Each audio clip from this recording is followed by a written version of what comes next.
Salutare fraților și bine m-am găsit la un nou episod. Suntem pe serverul RPG Bison 1. Vă aștept și pe voi fraților să ne jucăm, să ne distrăm, să facem de toate. Dar astăzi o să vă prezint în mare parte o să vă prezint joburile care câștigi mai mult la ele, adică cam cele mai bune joburi. Oricum puteți întrebați slash, nu? Și înscrieți aici întrebarea. Numai să nu scrieți cu caps lock, că nu o să vă accepte. Da, dacă vă place mult pe cu Costa, o să vă ajut, are și first person mod pe Costa. Și o să vă ajut, cum să strângem mai mulți abonați, o să, o să vă ajut și cum să schimbați mod pe curile, dar să le mai puteți folosi și pe cele vechi. Pot? Nu pot. Nu m-am crezut că pot să intru. Da. Mă duc cu bicla, pentru că e cam multă poliție și sper să nu stai curat, dar așa că nu vreau să-mi ia carnetul. Stai să vă prezint mare parte din joburi. Slash jobs. Da. Asta este jobul zilei, care este cu galben, nu este diferit de celelalte. Cel mai bune joburi este pescar, camionagiu și mecanic. Te ajută, poți să alimentezi pe gratis, asta e. La avocat și aici te ajută, dar că dacă sunt de astea, la avocat vă ajută doar dacă să scoateți pe cineva acolo, nu știu, zice că dacă costă mult și un mandat. Și gunoier, este, îți dă destul de mult. La șofer de autobuz încă nu știu, cred că și acolo îți dă mult. Exact, nu știu. Deci da, să tragem multă bună și vă dau și vă mod pe cu este un mod de GTA 5, uitați, ați văzut manente asta. Poți să-ți alegi arma și becher. Bineînțeles avem harta pe mână, viața acolo jos în stânga lângă hartă, ca exact ca pe GTA 5. Și avem harta pe mână. Să scrieți în comentarii și eu vă ajut și v-am zis cu mai multe GTA-uri deschise. Da, hai să mergem rapid. O să mergem rapid până la gunoier, până atunci eu revin. Ia uitați, nu știu dacă vedeți acolo în poliția un gabor în tufe. Să aveți mare grijă pentru că pe aici stau gaborii. Și o să vină după mine. Ba nu. Sau vine, cred că o să vină după mine pentru că am avut o treabă. M-am prins și nu știu de ce cred eu că vine. Vedeți că acolo stau, aveți mare grijă să nu luați mai mult de 100. Eu v-am zis că e o bicla. Pentru că am putut să jur că stă acolo. Și aici, uite, altul. Nu, asta e doar motorul. Bun, hai că ne auzim la jobul de gunoiaș. Practic, cu bicicleta n-ar trebui să-mi dai amendă, pentru că e bicicletă, nu-i mașină, dar o să mă duc oricum legit. Adică mai puțin de 100 cu bicla. Oho. Hai că ne auzim, ne tot auzim de atâta timp. Da, și aici poți să stai și acolo mai în spate, sub pod, acolo mai stau cu tata, stau cu mașina, stau cu motorul. Aici stă cu motorul și cu mașina, dar mai mult cu motorul. L-ai văzut ăla acolo în SF. Hai că nu mai mult până la gunoier. Get job. Pam, pam. Deci work. Da, fraților, am tăiat un pic din ce am dus, pentru că era mai lung, pentru că vreau să mai prezint câteva joburi. Stai, pentru a mă opri. Ce trebuie să faceți doar să mergeți, stai să dăm iară, oare dacă dăm iară așa, ne lasă? Nu. Deci da, mergem, mare lucru aici nu trebuie făcut, doar trebuie să faceți tot asta. Aici să faceți așa. E ușor. Trebuie să mergeți doar în checkpoint-uri și să vă opriți singură. Adică uitați-vă la asta. Se duce nava să pe mică, doar așa, atât. Și așteaptă un timp. Și în timpul ăla o să-i facă, o să ia tomberonul, cum ar veni în fine. Noi acum mergem să ducem mașina, adică nu trebuie să scrie stamp, așa. Doar așteptați până la final. Eu am dat așa ca să mergem o dată, pentru că vreau să mai termin din joburi. Deci da, atât, nu-i mare lucruri de făcut și câștigați mult, eu nu o să câștig atâta, pentru că nu stau să-l fac tot. Adică nu chiar așa mult traseu. Și bineînțeles, eu dacă apăs M, vedeți acolo mi-arată un punct roșu, adică mi-e mult mai ușor cum mi-arată pe hartă în stânga, unde este punctul.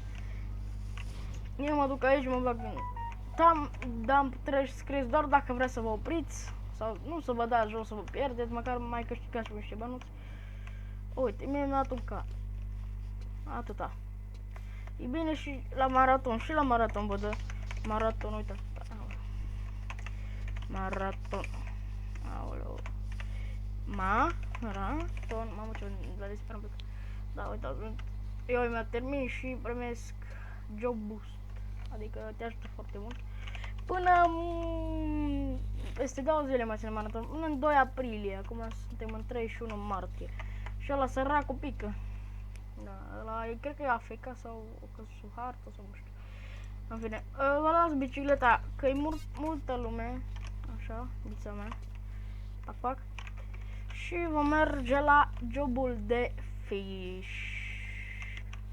Acum. Și aici mai stă uneori poliția, chiar aici la comici din autostradă.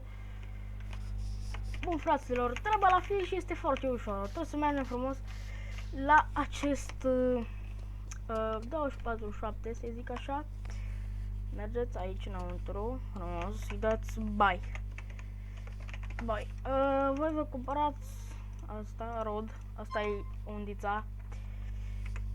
Și mai aveți nevoie de bait. Nu știu, eu 20, nu știu câte am. 20, uite, eu câte am. Deci nu mă aștepte mobile, lasă, nu mai cumpăr mobile, da? Vă cumpărați 20 dacă n-aveți, oricum, dacă dați acolo un număr și o să vă apară câte mobile aveți. De ce nu ies afară? Așa, bun. Am ieșit. Unde mi-e vicla?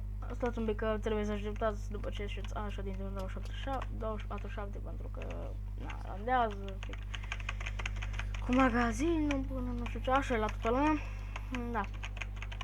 E foarte ușoară treaba. Voi trebuie să mergeți la fish. Da.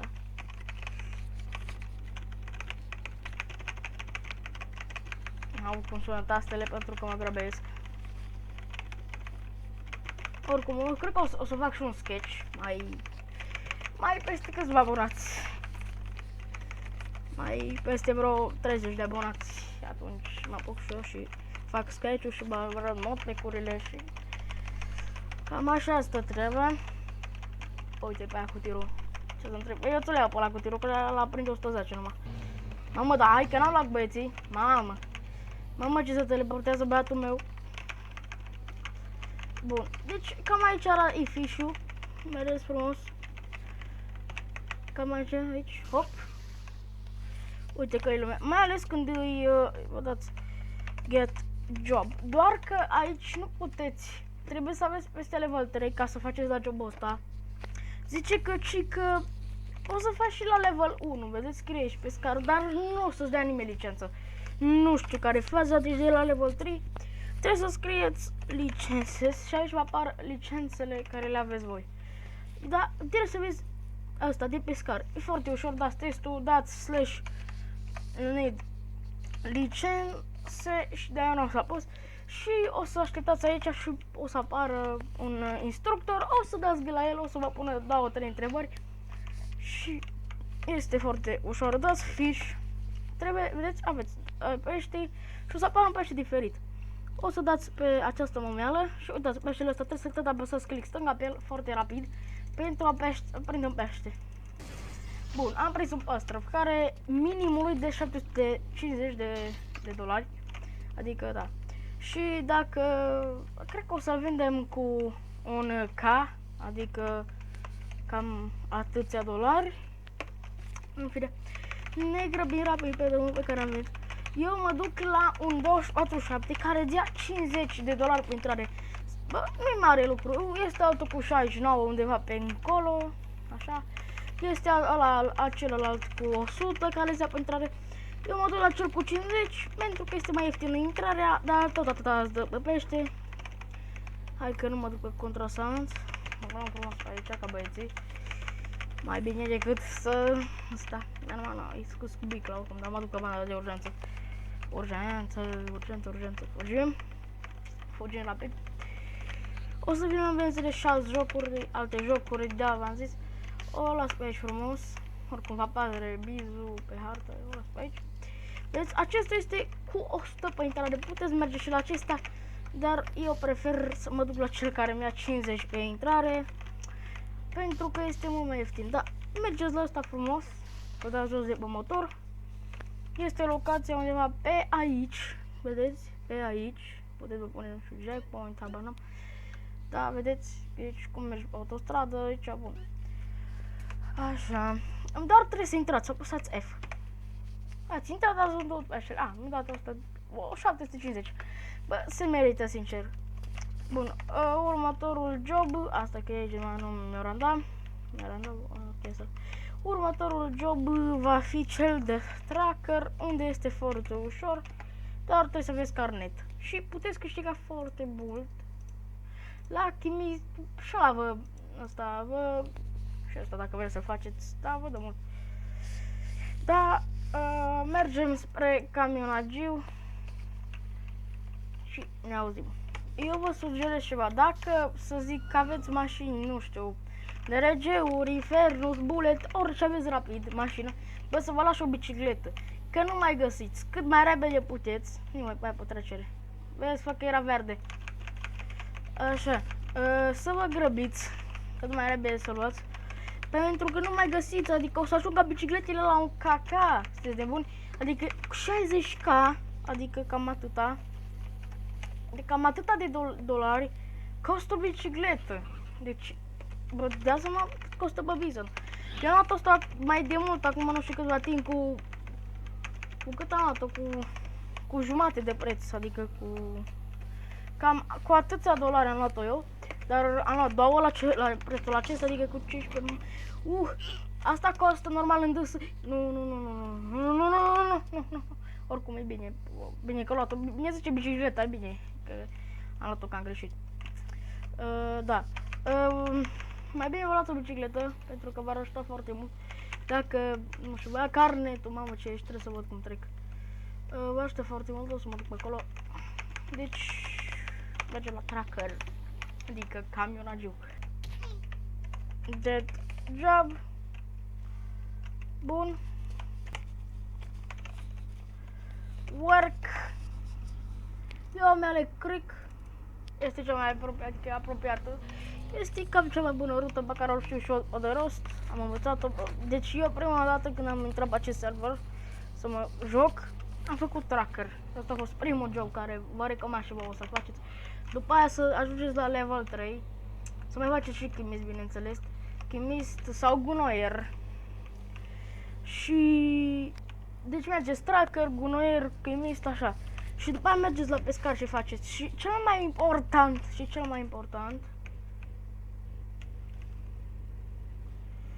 du-te, mă! Am crezut că vrea să treacă o stradă, că lăsam.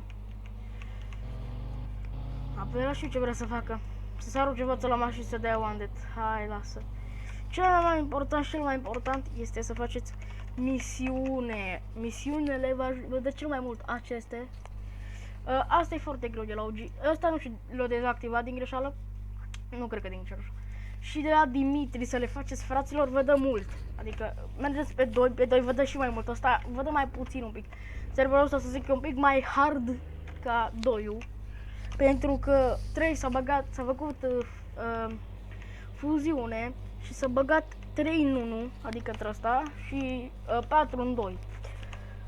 Bă, vă recomand serverele Bison și serverul Legion România, pentru că este versiunea beta, dar o să fie, uite, ăla e chimist, care cu duba. Da, sunt deocamdată în versiunea beta, este un server mișto, aolea, aici ai problemă mare, da? Deci ați văzut cum m-a aruncat, nu înțeleg de ce. What? Dar aici vi se pune remorcă înapoi pentru că știu că sunt unii player care au chef de mișto cu tine, să te răstorne și de asta să se arunce în fața ta. Păi, vă nu trebuie să faceți nimic, nu știu, îi filmați și, adică puteți să dați spus pentru că nu vă lasă să faceți jobul. Da, cam asta e. Pentru că mai vine unul, mai sunt nici de abă care îți nesimțiți, uite și fac asta. Deci eu dacă îi tăiam la băiatul ăsta care s-a luat asta cu NRG-ul să fac așa, nu i-ar conveni la nimeni, efectiv. Și sunt târiși dintre alea nesimțiți care chiar merită să le faci asta. Și eu chiar aș fi luat pe ea, bă, uite.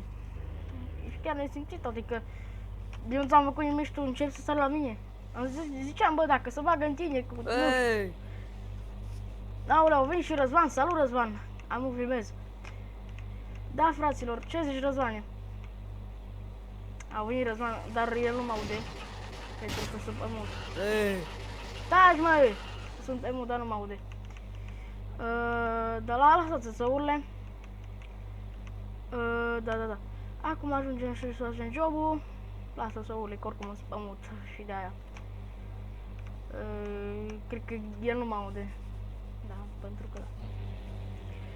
Trebuia să mă pun și de film, dar n-am fi. Am uitat. Cum ajung... Uite-l. L-ai văzut? Mă bagă pe mine. Trebuia să-l las să bage. Pentru că oricum filmam. Și îi băbăia singur mașina, pentru că îi scotea fum din câte vedem. Da, asta e cea mai apropiată. Asta vă ajută foarte mult harta pe mult la această misiune. Vă ajută foarte mult.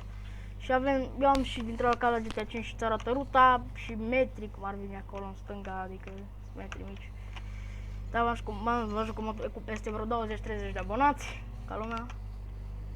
Da, vă băgați aici și acum vă reîntoarceți la Jackpoint. O să dau pe pauză pentru că o să ia cam mult. Bun, acum am vorbit și cu Răzvan, m-a dat înapoi pentru că m-a tras, m-a scos de pământ și... serverul lui. De Discord și vorbim. Deci da, doar mergeți înapoi și vă dă bani. Ia uitați cât de mișto să vedem first person cu tirul. Deci e foarte fain first person-ul ăsta. Și cum sună motor, așa, că este mod pe costare și sunet la motor. Aici, în dreapta vă arată skill-ul. Uitați aici, cum arată cu cursorul. Vezi cursorul, da, uitați aici vă arată skill-ul și banii și cât faceți. Numai că eu am mod pe și se vede cam ciudat. O să luăm pe aici. Că problema e că eu n-am mod la interiorul mașinii, dar nu mă deranjează. Bun, și intrați aici. Am câștigat bănuții. Selectați, dați random, dacă nu mai vreți să faceți, doar vă dați jos. Lăsați aici de morca, v-ați dat jos frumos. Da, fraților, și sper să vă placă acest episod. Să dați un mare like. Dacă vreți mod pe cuvânt, 20-30 de abonați. Și noi ne vedem data viitoare. Ciao!